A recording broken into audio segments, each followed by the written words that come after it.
Hi, I'm Brandon, head instructor for Advanced Shooting. What we're going to talk about today is stance. Now, stance is an important part of shooting a pistol. The main reason is it's not like a rifle or a shotgun where you have the stock actually supporting part of the gun. Your stance is pretty much what's setting up how you handle recoil. That, combined with grip and trigger squeeze, are really your biggest topics that most people fight with. So let's go over stance real quick. There are two basic stances that most shooters use. One is called Weaver. That's what you're going to see Mel Gibson and Bruce Willis do in the movies. The other kind is called isosceles. Isosceles is what actually most professional shooters use. Now, if you were in the military, you might have learned Weaver.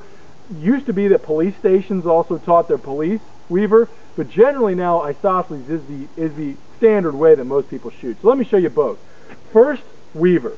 Weaver is a stance where it's kind of like swinging a baseball bat. You got your weak foot forward, you got your strong foot back, and that becomes the base of your shooting platform.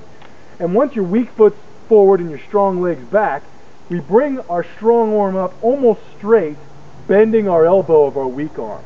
Now, the advantage to this is it's pretty easy to get a straight-on shot this way. The other advantage, and the reason the military teaches it, is because you're actually exposing less of your body to the target. So if I'm standing like this, I'm actually exposing less of my body to whoever's shooting at me. So that could be an advantage in some cases.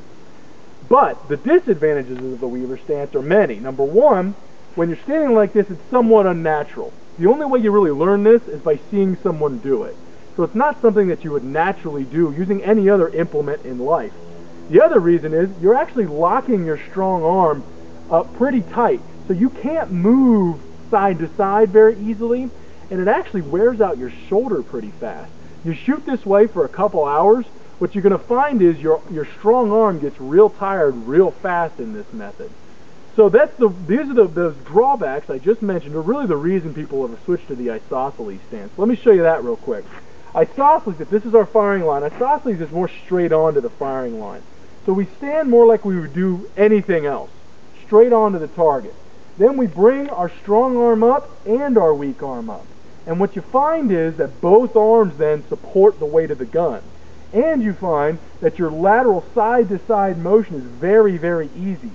Because your body weight is equally on both legs, and because the gun's weight is equally in both hands, your tendency is to not wear out nearly as fast. So most shooters actually shoot much better in this isosceles stance than they do in the Weaver stance. So my suggestion is try the isosceles. It's also a lot easier at a gun range. The main reason is there's typically a firing line at a gun range in which you actually put your toes almost against the firing line. So naturally speaking, at a gun range, you walk up, put your feet against the firing line, and you're standing isosceles to start with. So that's isosceles versus Weaver stance. Come to one of our classes and we'll show you how to do these stances in person at our range. So if you like, check out advancedshooting.com for more videos or for our class schedule. Thank you much.